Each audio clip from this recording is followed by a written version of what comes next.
আসসালামু আলাইকুম। জাতীয় বিশ্ববিদ্যালয়ের মাস্টার্সের ভর্তি বিজ্ঞপ্তি প্রকাশ হয়েছে। বিজ্ঞপ্তি অনুযায়ী আগামী 22 জানুয়ারি থেকে এটার আবেদন কার্যক্রম শুরু হবে। কিন্তু চিন্তার বিষয় হচ্ছে এখনো পর্যন্ত শিক্ষার্থীরা সার্টিফিকেট বা একাডেমিক ট্রান্সক্রিপ্ট হাতে পায়নি, যেটি ছাড়া আসলে আবেদন করাও সম্ভব না।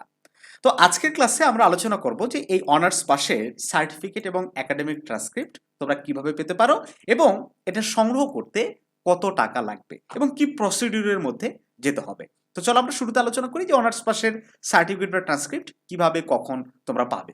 শিক্ষার্থী বন্ধুরা, যারা নিয়মিত শিক্ষার্থী সবেমাত্র এবছরে যারা পাশ করেছো, এই যে কয়েকদিন আগে যেটা রেজাল্ট দিল, তাদের একাডেমিক সার্টিফিকেট এবং ট্রান্সক্রিপ্ট বিশ্ববিদ্যালয় কর্তৃপক্ষ তাদের নিজস্ব কলেজে পাঠিয়ে দিবে। সেটা কবে?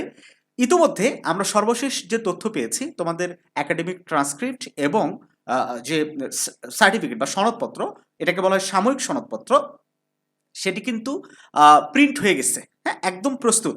এই সপ্তাহে অর্থাৎ আগামীকাল বৃহস্পতিবার এটা তোমাদের আঞ্চলিক কেন্দ্রগুলো বা কলেজগুলোতে পাঠিয়ে দিতে পারে, যেটা আগামী সপ্তাহের মধ্যে নিশ্চিতভাবে তোমরা হাতে পেয়ে যাবে। যদি আগামীকাল নোটিশ প্রকাশ না করে, এই যে এখানে কিন্তু নোটিশ প্রকাশ করবো বিশ্ববিদ্যালয় অফিসিয়াল ওয়েবসাইটে, এই ট্রান্সক্রিপ্ট বা প্রফেশনাল সার্টিফিকেট পাওয়ার যে নোটিশ তারা কিন্তু এখানে প্রকাশ করবে।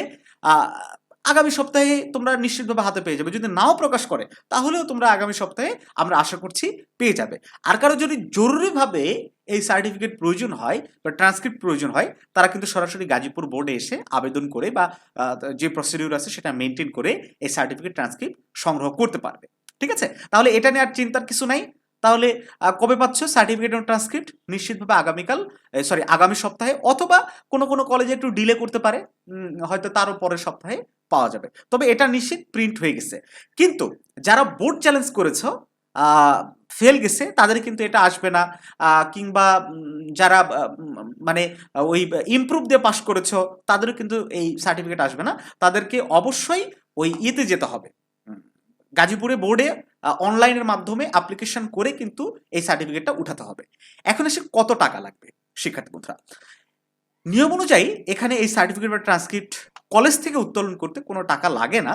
অনলাইনে অ্যাপ্লিকেশনের মাধ্যমে যদি নিতে চাও সেক্ষেত্রে একটা চার্জ আছে, নির্দিষ্ট চার্জ। আর তবে অধিকাংশ কলেজগুলোতেই 1500 টাকা, যার থেকে যেরকম পাই সেরকমভাবে এই ডিপার্টমেন্টের মামারা বা টিচাররা কিন্তু এই টাকাগুলো নেয়, যেটা আসলে একটা অনৈতিক ব্যাপার। নিয়ম অনুযায়ী কিন্তু টাকা লাগে না কলেজ থেকে নিতে। আর অনলাইন থেকে তুলতে অবশ্যই তাদের নির্ধারিত ফি দিতে হবে।